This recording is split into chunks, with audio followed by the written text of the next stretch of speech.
we still recording? Well, hello and welcome to another episode of In ShawScope, the show where myself, Little Fatty, and themselves. See, I'm on the spot now. I have to think of a amusing name for myself. Chumbo Ringo. Oh, that's nice. And himself. Hello. I'm not going to have an amusing name. I'm just. Oh, go on, treat yourself. Yeah, I'm kind of on the spot here. I'm going to be. No, I haven't got one. No, okay. You're going to be Mooncake. Mooncake. Yeah. Pickle trousers. There we go. Is that how you think of me, Nick? Yes. Am I your little mooncake? You are my little mooncake, Darren. Mooncake, I'm pickle pleased to hear trousers. that. I'm pleased to hear that. Thank you. Okay. Thank you. So we're still in the year 1963, and this time as we gaily traipse through the annals of Shaw filmography. That doesn't make sense as a sentence. Anyway. And are we happily traipsing or homosexually traipsing? Both, I think. Right. Well, we're holding hands. That's for sure. With we're talking Return. We're talking Return of the Phoenix. It's all good. We're very comfortable with each other and with our sexualities. Yes. Just a bunch of manly headlocks and scented sandalwood vanilla creams, and it's all. Have you noticed, Darren, that Nick's intros are always rubbish? No. You know what? No. That I would be more worried, Clive, if I didn't know that apparently terrible things are going to be said about you later in this podcast. I've heard. Yes. So I've been promised anyway. So see, you say you've noticed that Nick's intros are always shit. I didn't say shit. I said terrible, I believe. Yeah. Okay. Yeah. So I'll tell you what I've noticed is about a week ago. Yeah, right. This is it. Yeah. So about a week, I've built it up too much now. Anyway, so about a week ago, Clive and I recorded a different podcast for which had a really good intro. Oh, I'm sure it did. Amazing. I'm sure it was top notch. Yeah. And Clive was quite furry in that podcast. He had quite a bushy beard. And if I may say, Clive, you'd let the old sides go a bit, and you were a little bit, At a mane. bit bushy. You did. You looked like a bit of a, you looked like a cowardly lion over there. But now you're looking very smooth. Yes. You look a very, very smooth man. Yes. Puts me in mind of the bastard child of Michael Berryman and Buster Bloodvessel. Right. Ooh. That was my sick burn that I was. Right. I was expecting worse than this. No, kindness, but that is actually what I think you look like at the moment. Well, those are two, things to aspire to be. Well, they're both very. Yeah, they're both very, very talented individuals, but unfortunately, I think you got Michael Berryman's musical talent. Yeah, I'm not. Unfortunately, I don't have. Michael Berryman's head is longer. Yeah. So I see what you mean. I've got the roundness of Yeah. But the weirdness of Michael Berryman. Yeah, you should wear dungarees more, actually, maybe, Clive, now that I think about it. You wore them for a play, didn't you? Yeah, I might have done. Yeah. Eat more human flesh. That too? Yeah. Right. Carry on then, Nick. Oh, with my shit intro, yes. Yeah. Right. Okay. It's not really. I didn't say shit. I was paraphrasing. Oh, no. Yeah. That's, yes, okay. I'm Luxembourg in this. Nice, yeah, maintain your neutrality. So, Return of the Phoenix. By calling something shit. Yes, that's the way. Can Can I get through the title of one of the two fucking films we're going to talk about here? Yeah. Return of the Phoenix. Right. No, I can't. But go ahead, Clive. What do you have to say? No, I was going to say, I think part of the reason is sabotage, though. So it's not all your fault. Ah, yes. So Yeah. I'm having the legs taken out from under me. Yeah. So, it's not all your fault, I think. We're talking about two films made by Shaw. Yeah. What are they called, Nick? We'll walk you through it. The first one is called Return of the Phoenix. Right. It's directed by a Li Han Xiang and a Kao Li. And the second one is a film called Three Sinners, directed by Yan Jun. That went well. It's all right. Good stuff. Yes. Yeah. Baby steps. Okay. So Return of the Phoenix then. Somebody want to unpack this laugh riot? I liked it. I thought it was amusing. I can't even remember what it is now. I'm reading my notes. Pretty sure it's an extended ugly fat joke. If I'm not mistaken. This one, yes. A remake as well, it seems, of something from 1944. Really? Okay. So it does open with a conversation between the two worst sets of teeth I have ever seen in one frame in a film before. Yeah. Both musicals as well was another thing you neglected to. Yes, they are. These are Kwang Mei operas. Yes, not many comedy ones. I've been led to believe that generally speaking is quite rare to have. Well, I've yet to see one. There you go. Length of. Yes. Yeah, and it's not. I don't know. Oh, I think Darren. I'd like to hear Darren's take on how he enjoyed this before we get on to talking about. No, I liked it. Okay. I just sat down. I think we've done enough of these now, right? Mm-hmm. Done enough. I think you just enjoyed having a sit down. Probably just had a busy week. The soft hours ever so come. Oh, it was. I had a biscuit as well. Oh, what type? Bourbon. Classic. Yeah. So no, but I quite enjoyed it because I think there's something about, first of all, this era of Shaw Brothers, particularly when Li Han Xiang's behind the camera. He just for me, it's now like putting my dressing gown on and putting my slippers on. Not that I own either of those things, and just easing myself into a bit of Shaw's kind of. You don't have a dressing.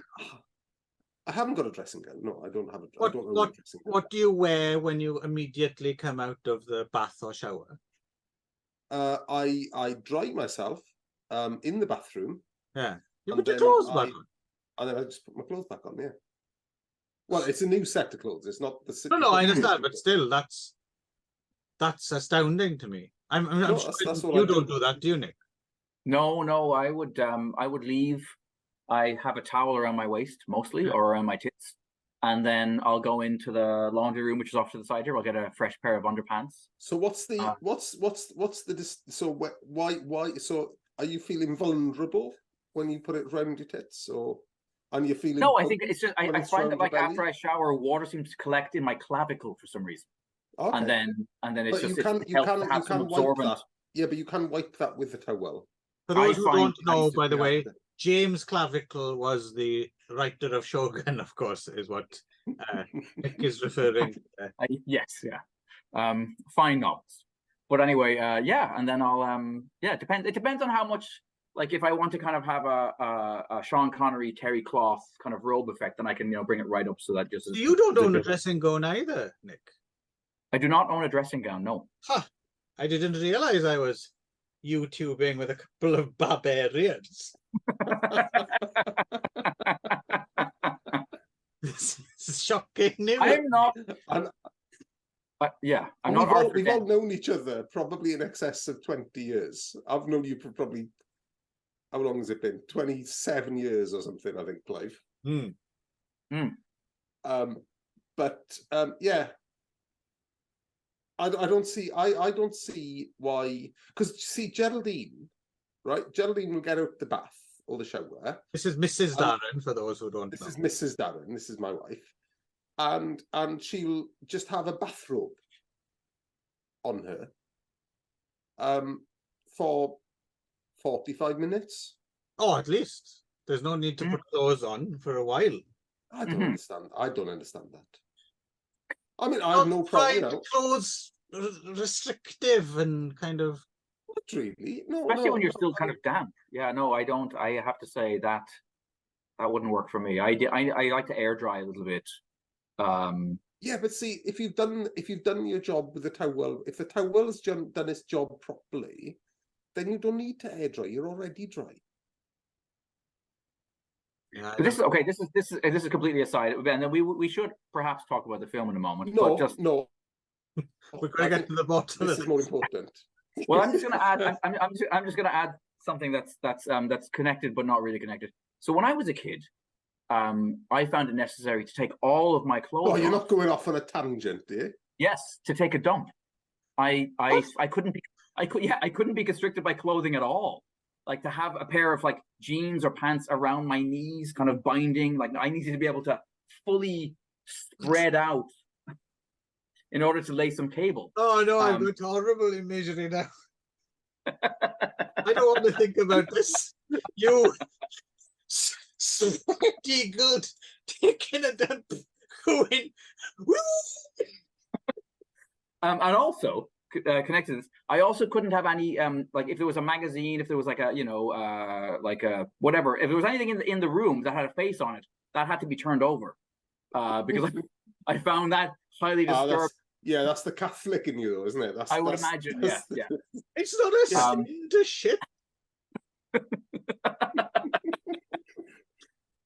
Well, maybe not in Wales, but I'm fairly sure in Holy Catholic Ireland it was not the done thing. So now I don't do either of those things anymore. So that's probably good. Yeah, I feel I just don't have to anymore. See, I don't like shitting naked. I don't like it. Okay. I don't know why. I don't really know why. I feel too exposed when I'm naked. I think you should say that. I've like a bit of a fetish. I used to, like most people, not like using toilets that aren't my own. Oh yeah. Especially since I've become addicted to the washlet, because you're not you're not getting a proper ring service out and about. Because even if there are washlets, you're not too keen on using other washlets, right? Yep. And then something flipped a little bit, especially if I was out drinking and I was suddenly especially if someone because I'm a former smoker, but occasionally when you drink, someone will have a cigarette, and what I've noticed since I quit smoking is if I do rarely have a cigarette, I almost immediately need to take a shit after taking a puff of a cigarette. It works. So it's the nicotine, in the same way the caffeine will kind of work to trigger that. Yeah. For some people, okay. And so I'm gonna have to find. So I find myself having to shit in park toilets and things like that, which are not too bad here in Japan. In Japan, yeah. But still, the thrill of shitting in a park toilet has actually become quite exciting for me. Whereas before it was something I wasn't into. But okay.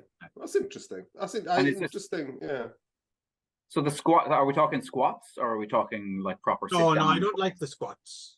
Even though you don't touch the toilet, I can't relax and shit in a squat toilet properly. But that's funny. Maybe this takes me back to my childhood. But I found the squats to be surprisingly pleasant to use in Japan, because to me, it felt very natural. It's a natural position to you're always afraid you might coil one into your own shoe.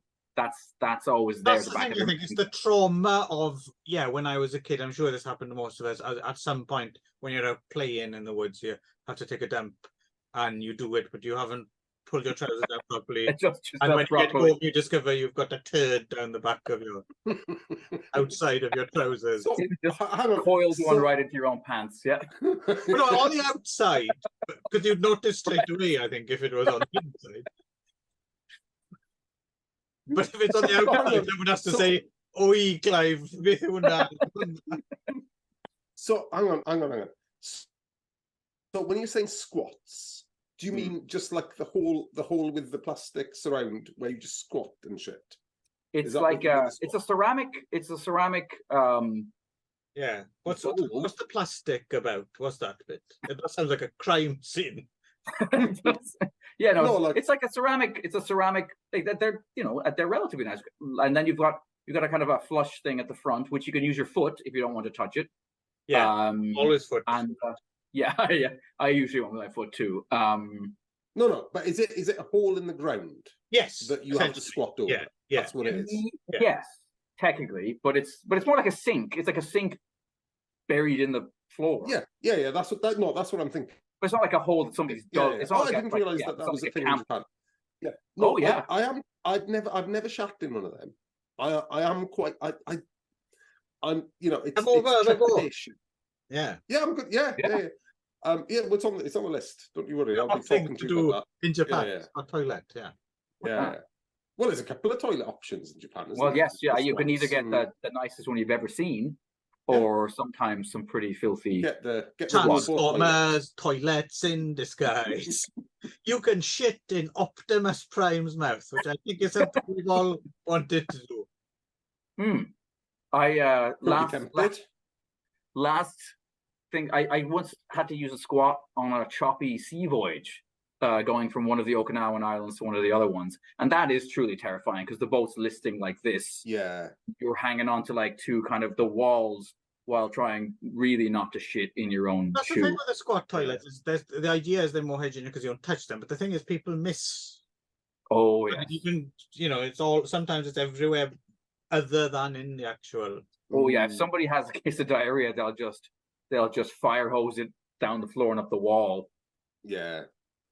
I mean, I remember. I mean, it's not the squat toilet experience, but I remember I was quite drunk, and I got into my train station in Hertfordshire from London, where I work and drink usually. And my route from the train station to home is down a really fucking dark canal path for about 2 miles, and it was halfway there, and there was nowhere to shit. So I went under a tree and shat. Right, trousers around my ankles. Did you sing? Oh, I'm halfway there.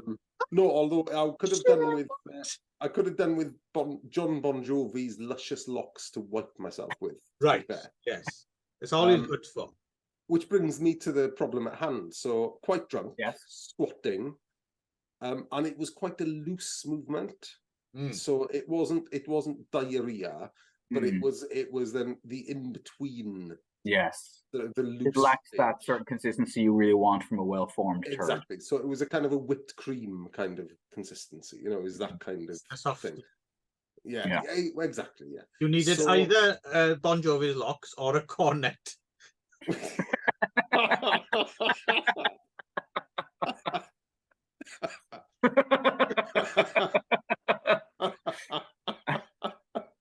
Yeah. So anyway, and this is recently. This is probably in the last 3 or 4 years. This happened to me. So anyway, I've had to go. It's one of those drunken. I've got 15 minutes before I shit my pants experiences.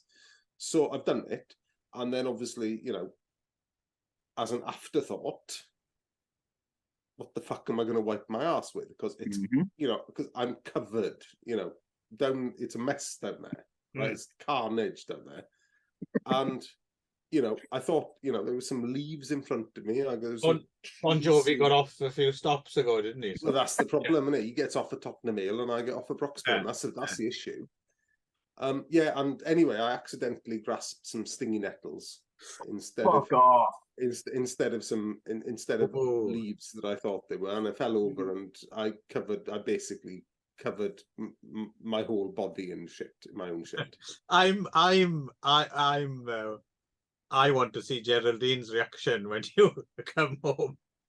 I think you were in trouble that night. Well, it was quite late, but funnily enough, I did actually wake her up by putting the washing machine on and having a shower. Mm. And I remember Geraldine waking up and saying, "Darren, why are you in the shower at 1 a.m? You've got work in the morning." No reason. And I just said, yeah, don't ask, I'll tell you in the morning. But anyway, so that's how I got covered in shit most recently. That's the most recent time I've been covered in shit. I'd love to know nicely to Return of the Phoenix. Yes.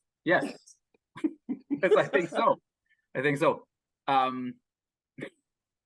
So yes, somebody want to deal with the plot to this thing? Oh, clearly you don't want to because you've passed it the second time now. All right, here we go.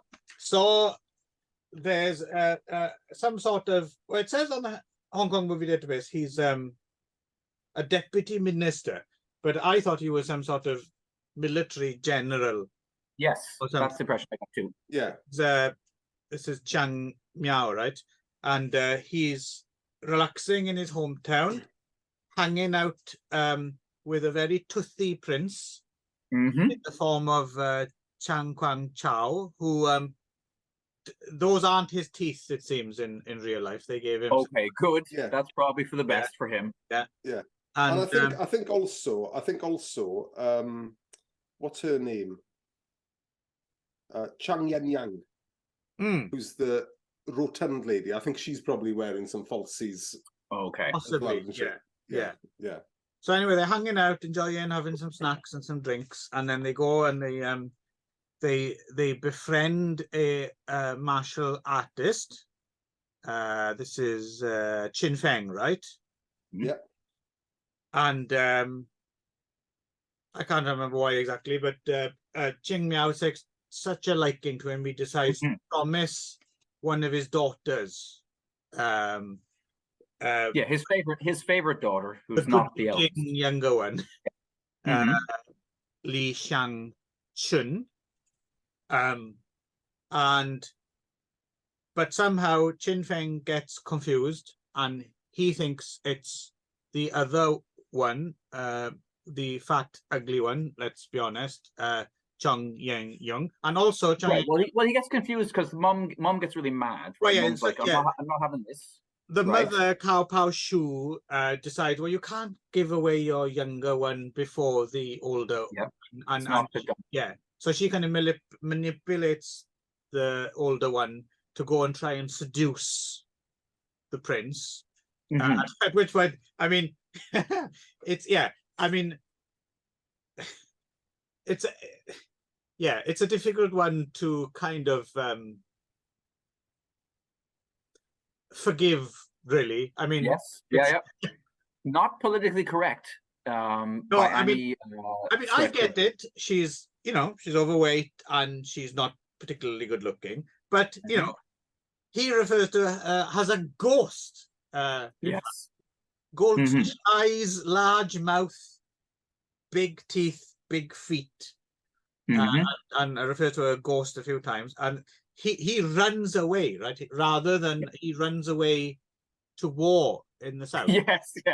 And to be honest, he does also want to do that anyway because he wants to take revenge for the death of his family, and he wants to, before he gets married, he wants to make something of himself and get a title and all that. So there's all this.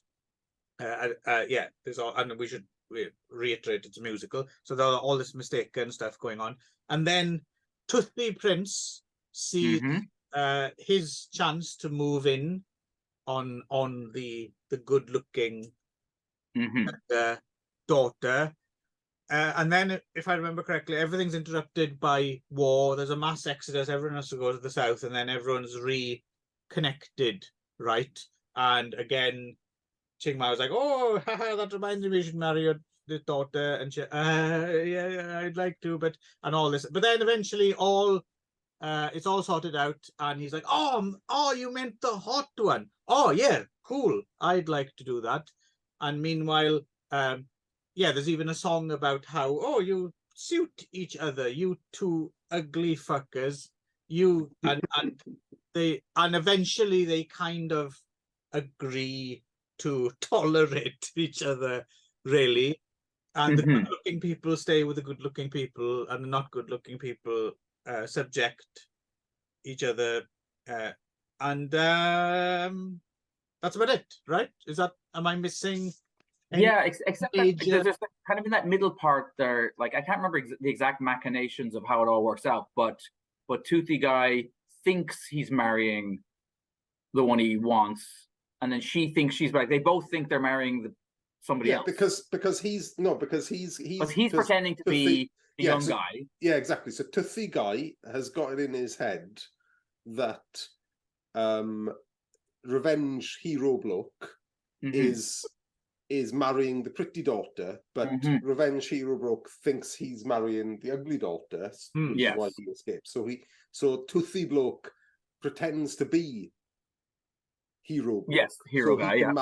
So he can marry pretty daughter, but he ends up marrying. But the old bait switch has already taken place because there's there's 2 or 3 bait and switches, because Cow Pow Shoe, who is the mum who wants to marry off ugly daughter, has also baited and switched the brides. So it's basically an episode of Allo Allo.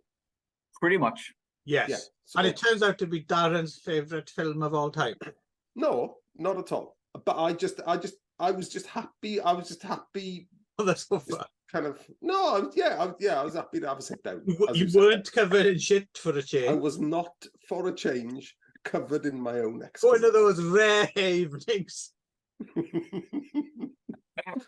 I finally got a rest, and I gave a chance for my sores to heal. Right. My favorite line in this, however, is there's a part where Toothy Prince happily compares himself to Emperor Tang's piss, which I still don't quite get this. Didn't understand what that was at all. No. But it was a great line. I don't know though. I mean, and I don't say this for everything, right? But I was just happy to be in the groove of 1963 for this one. And it might be the mood that I was in when I watched it. As you will say, it's an easy watch. I mean, it's not. Yeah, it's kind of it's objectionable on some level, but I'm not quite sure how to articulate exactly what's offensive or potentially offensive about. I mean, it's not offensive to me. I'm handsome as fuck. So I think it's fine. So yeah.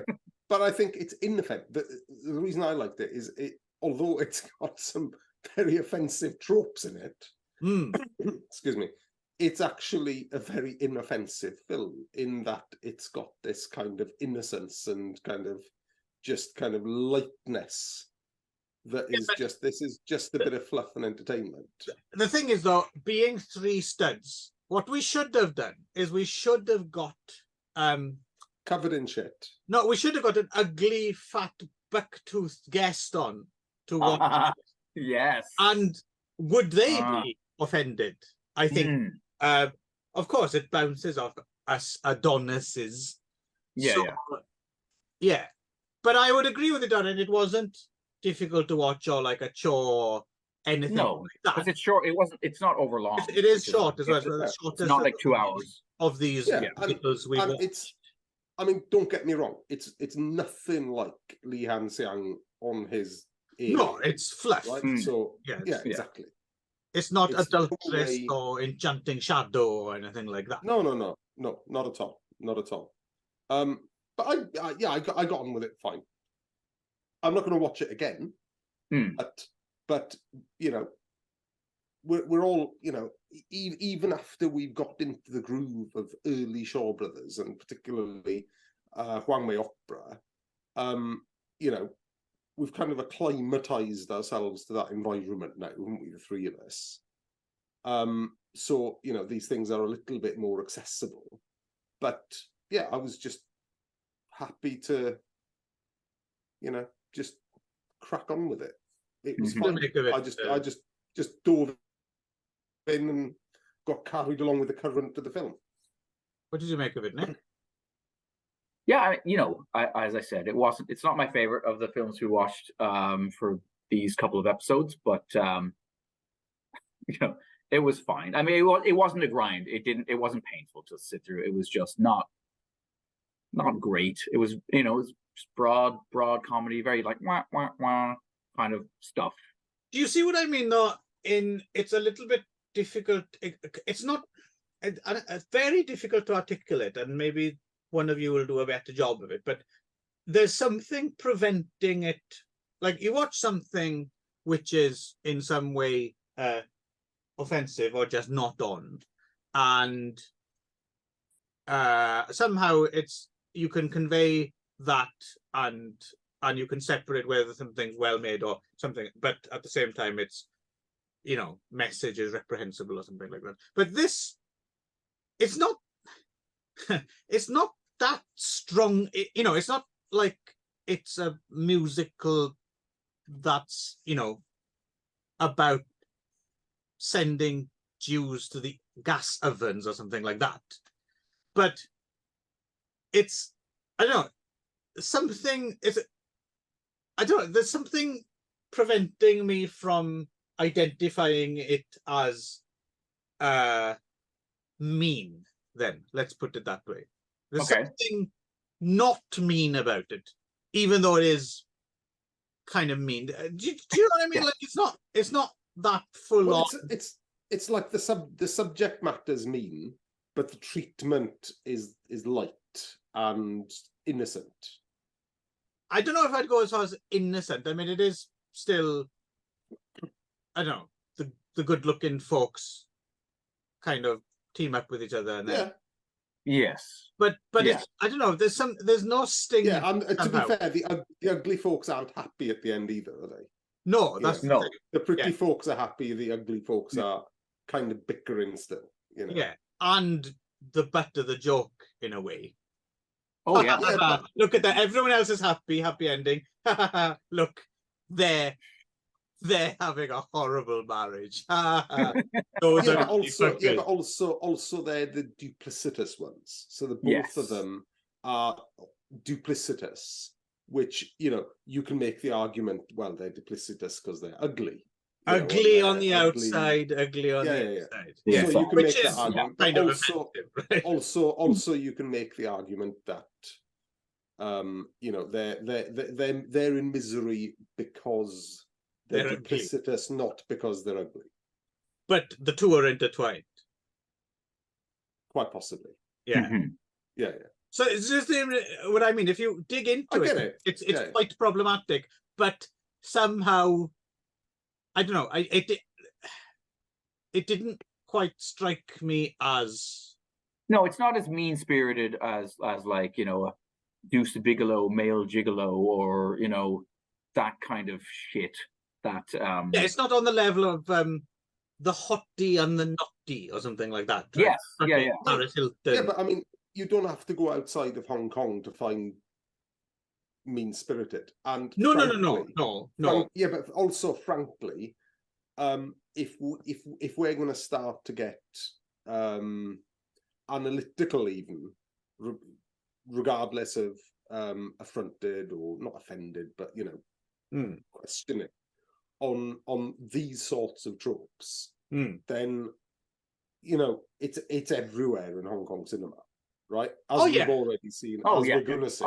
So, and in 1963, you would have been in world cinema as well. You would have had all sorts of Hollywood films with. Of course, yeah.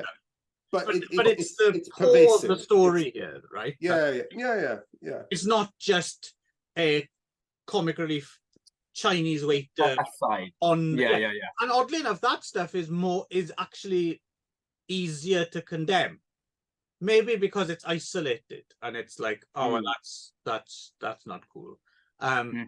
But I don't know. It's a weird one. I was just wondering why it wasn't more. I couldn't quite understand why it didn't cross the line into being more problematic, because it should, but somehow it doesn't. And I was wondering how it avoided it in a way. Well, anyway, it's a bit sitcom-y. I mean, to me, it had the feeling of a kind of it has that breeziness. Like Darren said, hello, right? Yeah, exactly. Yeah. And maybe that's why you can't. And not as good as it was. It is about 1,000 times funnier than an episode of a Lower Low. Well. Yeah, but also it's like, you know, on the buses, right? No one fancies Olive, right? From on the buses. Apart, well, some people fancy Olive. I actually would with Olive, but you know, but the point is that, you know, and this is, you know, 15 years after this film's made, you know, admittedly in Western culture, but you know, it's just it's what it is. It is what it is. It's the mores of the time, right? And that's how shit was in the 60s. You know, Who's the one? But from Are You Being Served, who's always talking about her pussy? Mrs. Slocum. Mrs. Slocum, yes, yes. But I suppose it muddies the waters because you're talking about On the Buses is set in the 70s, so it's a bit more like it's easy to put it in the context of what's around it. But yes, this is a 1963 film, but because it's historical, that makes that slightly more. I see what you mean. No, I see more complicated. Yeah. It's introducing a complication that doesn't necessarily need to be there. Because as we know, that is the story. Yeah, On the Buses is a searing indictment and docudrama, cinema verite, I would say, of life as a bus conductor. Ken Loach wouldn't have had anything to do with it if it was any other way, frankly. Yeah. Right. Yes. I really like how Ken Loach took a simple comedy. Yeah, I like Ken Loach's episodes. Although Mike Lee's approach on Mutiny on the Buses is also maybe my favorite of the films. Okay. Yeah, it's a bit more slice of life, I suppose, whereas Ken Loach's episodes are a little bit. Yeah, they're a little bit more. Well, they're turning the screw a bit. Yeah, they're a bit more didactic in that way. Yeah.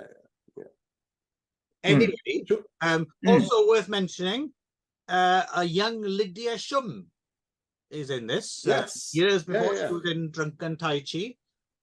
Always nice to see Lydia Shum. Although for sure. She's not doing any foo here. Mm-hmm. No, but she doesn't look any different either. No. Chen Fang's, which is amazing. That's 20 years on. Yeah, Chen Fang's in it. Yeah. Is this the one he's in old makeup in? It is, isn't it? I think so. Yeah. Yeah. And yeah, that's kind of about it, isn't it? A bit of trivia. So Mr. Toothy, right? The Toothy Fang Quan Chao. Yeah. So apparently he is the director of Hong Kong's first ever science fiction film. Ah, yes. Riots in Outer Space, right? Yeah. Which I couldn't find anything on. No, it's not a show from the poster. It's not a show.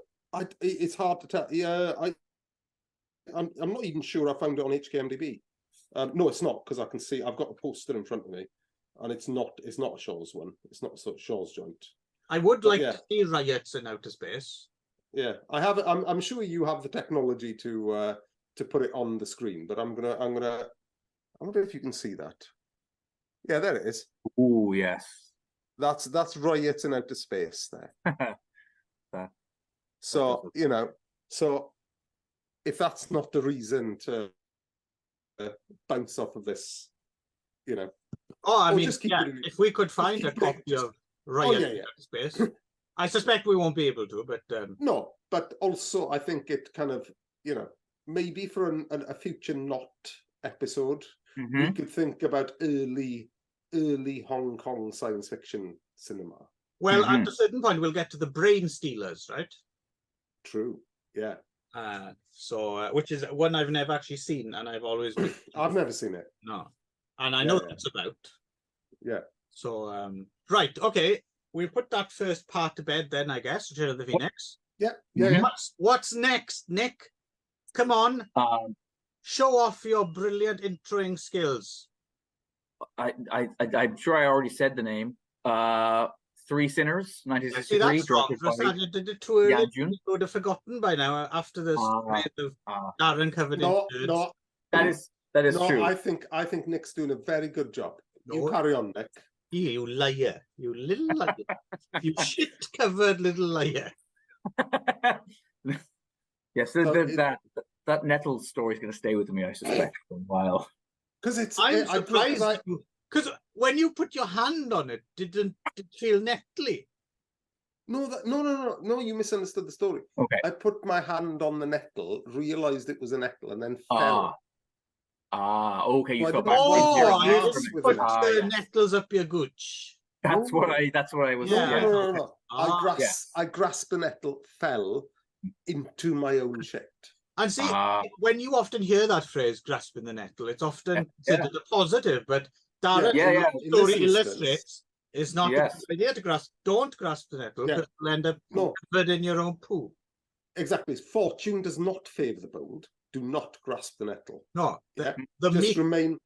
Yeah, will not inherit the earth. No.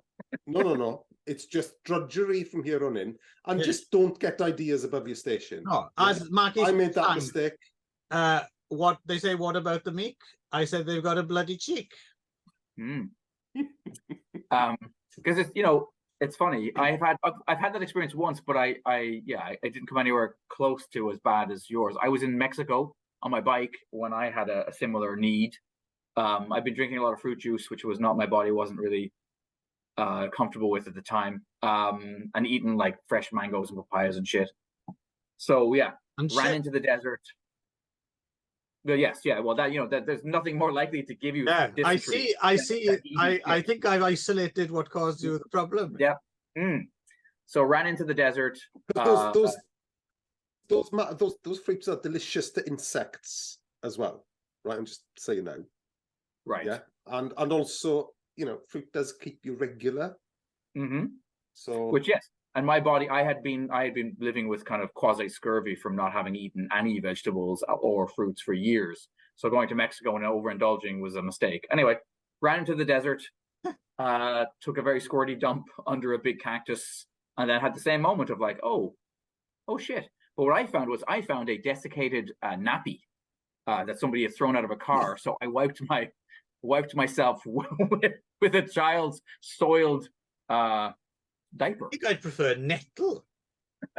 Well, that I don't think so. Yeah, though. actually, I'm not sure you haven't beat my shitting myself story. Yeah, okay. I think that's better than mine. It's just the reuse of the medium. It was fairly sun bleached. It had been there for a while. It wasn't moist or anything like that. It was quite a dry. No, I know encrusted. It's just what it is. Yeah, you might as well have just put it on and cycled home.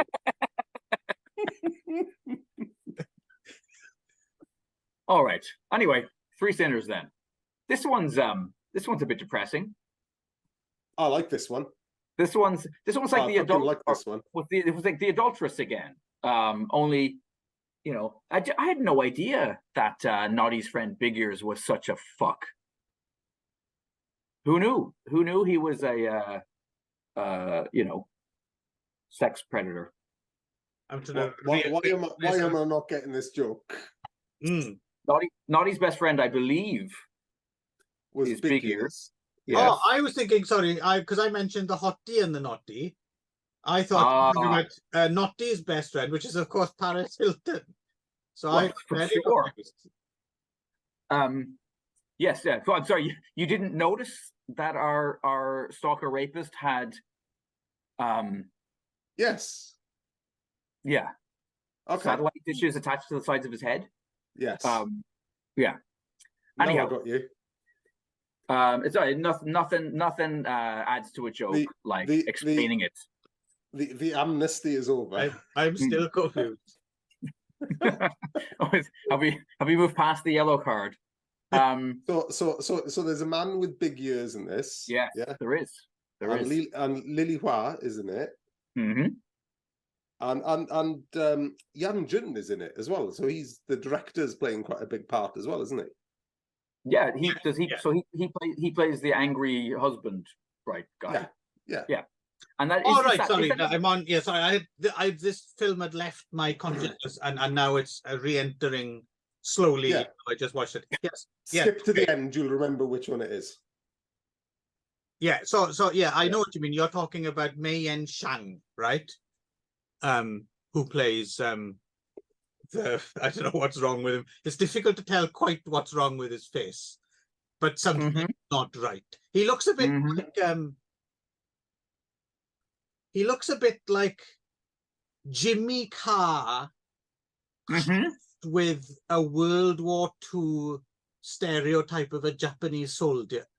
Yeah, that sounds about It's right. got that kind of weird look going on. Also, I don't know if you fancy this, lads, or not, or if this is a bit too much shoe horning when it comes to not. But so it turns out, so Mei Yan Sheng doesn't have much in the way of acting credits other than this film. Wow. But he did do dance choreography, mainly, including for a film from 1965 called Fairy Ghost Vixen, which is a ghostly film. I'm okay with that. Which I have access to, so that's a pretty thin, but not above us or below us. Well, why? What? I mean, you knew we were going to say yes to Fairy Ghost Vixen. Yes, of course. Yeah. You don't need to. You don't need to. I like to dress it up and entertain the viewers. But also, actually, that's a good point, actually, because without being homophobic, actually being slightly homophobic, and I apologize. Yeah. You can kind of tell. Yeah, you can kind of tell that Mei Yan Sheng is a dance choreographer. You think he's a bit? There's a touch of the. Right. Okay. It's not for me to say. Left foot, is he? Playing for the other side, etc. So just to jump back to that, is the lead actress in this the wife of the? Are they correct? Yes, Lily Hua. Yes. Yeah, they made a whole bunch together. Yeah. The wife of the director, who also plays her shitty husband in this film. So was this whole thing like some sort of like veiled warning to her not to Be a culprit? I don't know. I don't know. I'm not saying shitty to her husband. Actually, I'm not saying her husband. Okay, all right. I want to hear you. Please, Darren, explain to me how he's not a fucking dick. On the back of your appreciation of the previous film.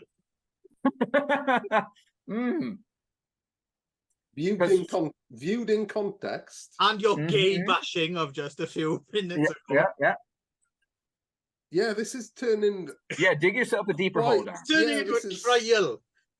Yeah, exactly. Yeah, and I deserve everything I get. However, I think if you're viewing it in context of the prevailing culture at the time, and also blaming the prevailing culture at the time now. No. But so the. Are we talking 1963 or are we talking the historical? No, I'm talking historical settings. So, okay.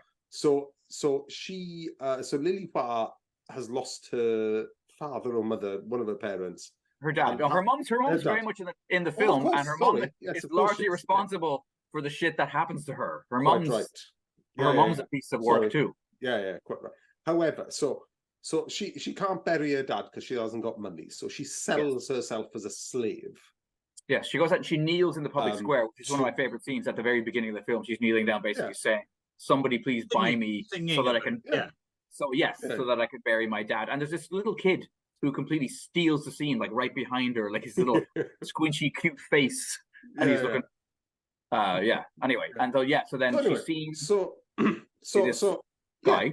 So he's not a piece of shit. Number one. No, not at this point.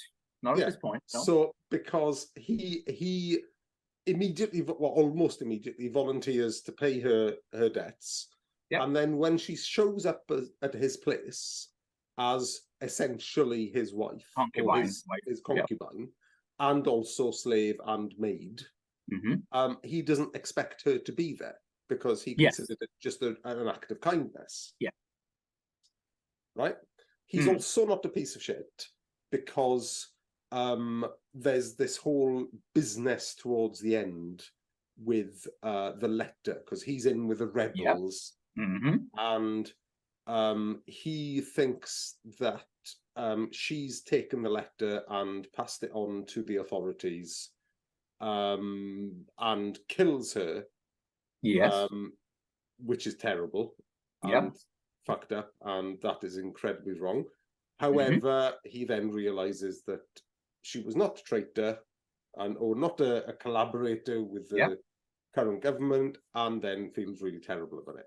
And she doesn't come back and haunt him. She comes back and haunts someone else. Yes. Fine. In the language of the film. In the language of the film Yes, and the context. In the of film, the time. real villain is Banzai Jimmy Carr, isn't it? He's the Yes. villain of the piece. Yeah. And so when But that said, Darren has somewhat elided the middle section of the film where she attempts to let her husband know, in not so many words, multiple times, that, like, I might have been sexually assaulted.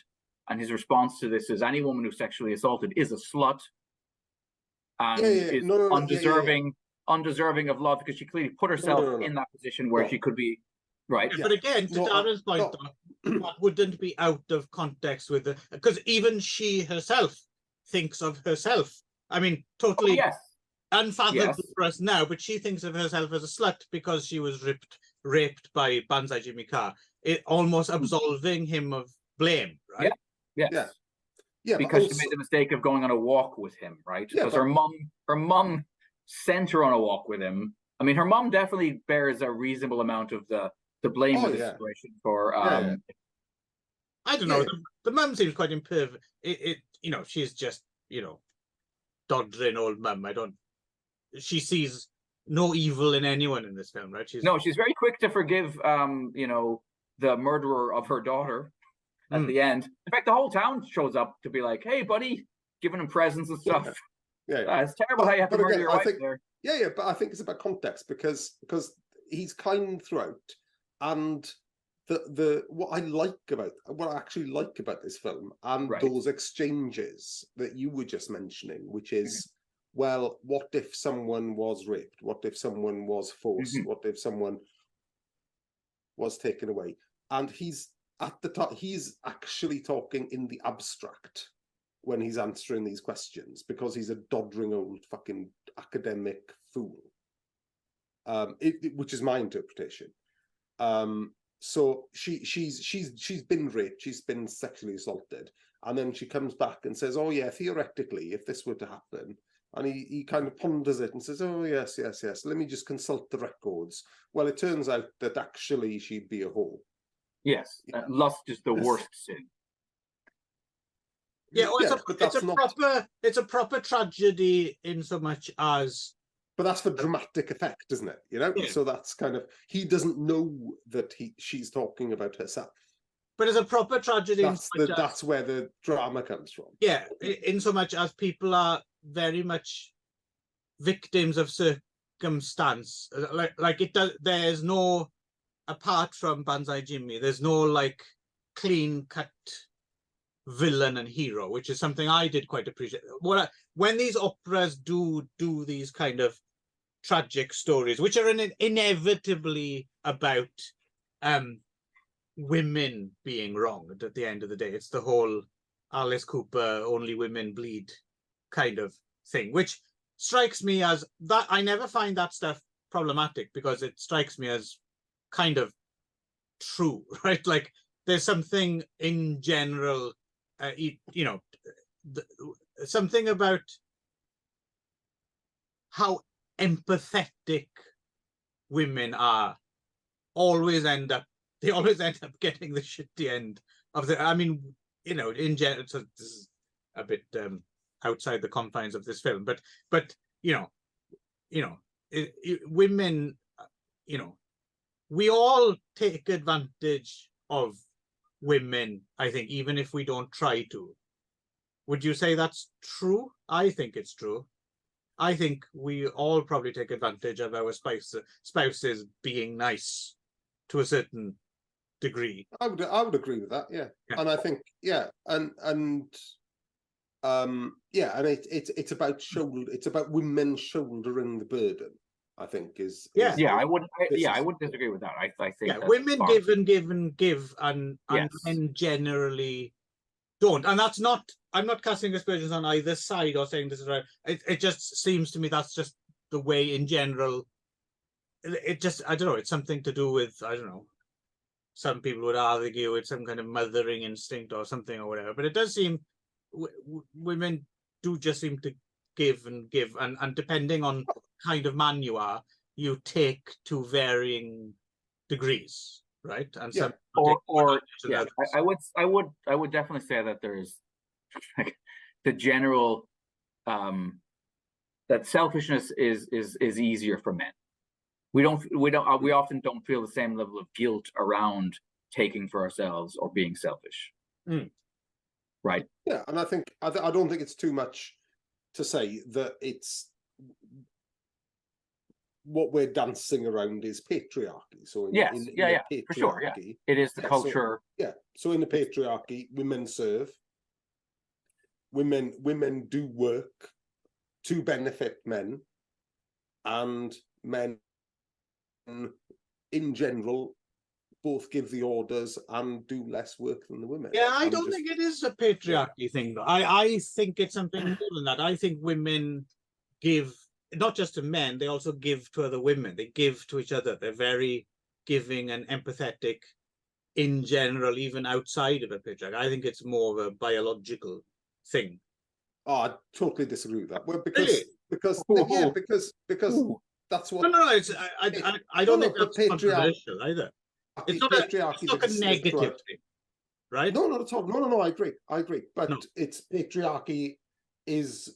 It definitely magnifies it. I'll give you that. Yeah, but patriarchy is all of recorded human history. Well, no. What I was going to say is, if you're going to take an isolated example like Amazons or something, right? Like warrior women, I think you. And I don't know much about warrior women, but my guess would be if you studied, that culture, I think warrior women would still be giving to each other just as. I don't think they'd turn more masculine and selfish in a matriarchy, if you see what I mean. Yeah, I agree with you, and I think there is a biological factor in that. Women have to nurture children if they're having children, I'm talking about ancient societies rather than today.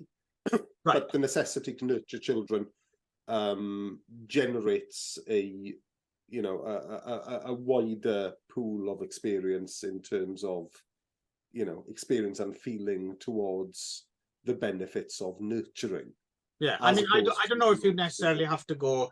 I mean, you might be right, and there's certainly people would say that, but I don't think you even have to go that far to explain why it is, rather than you just need to recognize that it's true that women in general are more giving and empathetic, regardless of why, right? From Okay, yeah, they just are. Yeah, fine. They just are. Yeah. So neo-feminism 101. Yes, we're covering the waterfront today. This is wild. Yeah. So good that we know what we're talking about. That's the Yeah. I'm so glad I did that PhD. Fucking hell, I'd be so embarrassed if I didn't have some sort of qualification in feminism and sociology talking about this stuff in a public forum. I'd be so embarrassed. So, anyway, can we get to the ghost stuff, please? Oh yes. Yeah, the ghost stuff is good. Basically, to cut a long story short, he does at a certain point, basically because rapey Big Ears is very very persistent. Like, he doesn't give up just after he actually does sexually assault our hapless heroine. He continually comes back, breaks into her apartment, kind of lords it over her, is attempting still to steal her away from her husband, or fiance, whatever the hell he is, benefactor. And so then he, there's lots of gossip. I mean, it feels to me like some of the real villains of this are actually the townspeople who are endlessly like laughing and pointing and gossiping about all of this, right? And being unhelpful in a variety of ways. So then this whole misunderstanding about, he thinks, oh God, they've got this letter on me now, and they're going to use it to expose me because he is working with these rebels. So he fights with her. She says, I burned the letter to protect you. And he's like, no, you haven't. You've stolen it. You know, you're going to use it against me. And he freaks out and he kills her. But also, Big Ears finds out about the letter, and he steals the letter from her. Yes. And then she steals the letter from him, and rather than kind of do anything else, and she has the opportunity to escape with him to a life of riches, she burns the letter. Yes. Herself. So she preserves, you know, and like we were saying, carries the burden of her husband and burns the letter. And then gets murdered. He's involved in that. Yeah, and he can. Yeah, and then gets murdered for her good deeds by her husband, who's, you know, upset and freaking out. And so then, yes, she returns, which is kind of interesting because the film up until this point has had no supernatural element whatsoever. Yeah. And suddenly, well, as they teach us at the end of the film, Nick, it actually doesn't have. There's no such thing as ghosts. There's only people's bad consciences and guilt. Right. And I guess he had. I mean, the place where he does rape her is kind of it is in a temple, right? It's in this kind of abandoned temple with all these big demon statues in it. Screen as well, we should mention, just in case anyone. Yes, it's 1963. But yes. Anyway, so then I mean, it's quite cool, to be honest. That whole final scene. Yeah, and there's this whole but also there's this whole kind of, it comes full circle from the rape as well. So so after he's raped her, he's trying to appease her, and he says, "Well, I'm going to love you forever." Yes, he's right. You know, I'm always going to love you. It's funny. He's quite incel, isn't he, in that way? Oh yeah, for sure. Yeah. It's interesting that I think it does make, because without that bit at the end, without the guilty conscience supernatural thing, it is just another isn't being a woman miserable story, and that's fine. But I think that puts it over the edge, and it's a cumulative ending, I would say, the cumulative effect. Yeah, it had elements. It makes the whole film better. It has elements of the adulteress in it. I felt like except that Chumu's penis doesn't explode, right? Because that happened in the adulteress, if memory serves. Oh, for sure, yeah, definitely, yeah. But yeah. Anyway, so but yeah, it it almost becomes like a little bit Mario Bava Tales from the Crypt, kind of a thing. Yeah, it's good. It is a good ending. So observe my notes, by the way. Very Bava lighting.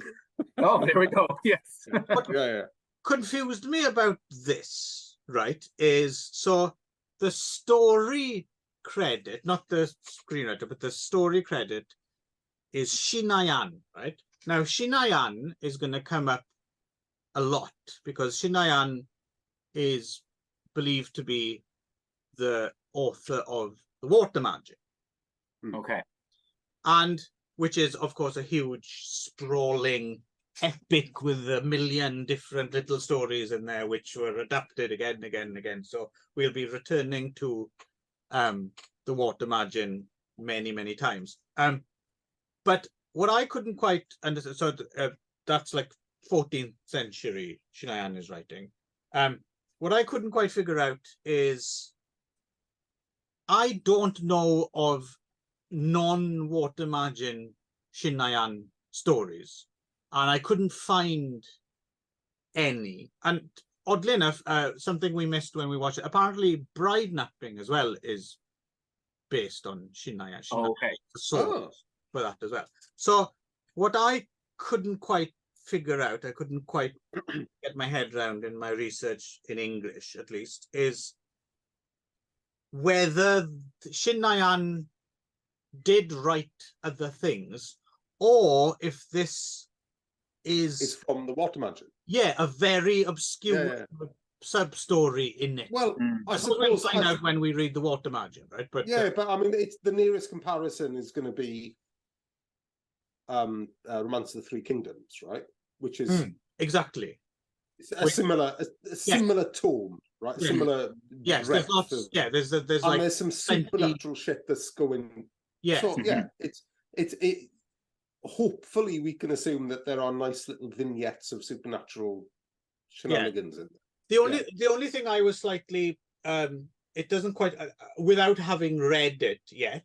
I plan to because I think we need the background for stuff upcoming. But my image of the water margin is that it's basically a collection of very heroic stories of men doing manly things and fighting tigers and very Chan-Che kind of stuff. Right? So I don't know if there's any sidetracks into these kinds of stories in there. I have no idea, but I think we probably. No, I was going to say, yeah, the plight of women. Yeah, no, I get the feeling Water Margin is the original Sausage Fest. So, but I'll be happy to find if I find out that I'm wrong. But that's my notion of it. But it could be this could be when we read it, we could find out. Fucking hell, this is Three Sinners. Could be just half a chapter or something, or So keep an eye out for that, lads. See if we come across Three Sinners or bride napping stuff. So also a reminder because I think it's going to take a little while to read it all. So I'm going to get on Water Margin soon. I think. Yeah, I should as well. Right. That's it, is it? I think that's it. But I mean this. So Three Sinners, I thought was a very Class C production throughout. So bang on throughout, good direction, good suspenseful notes, good even comedic notes here and there, good kind of hooks in you when there needs to be hooks in you, and fucking Mario Barber at the end. So for me, Yan Jun is one to watch.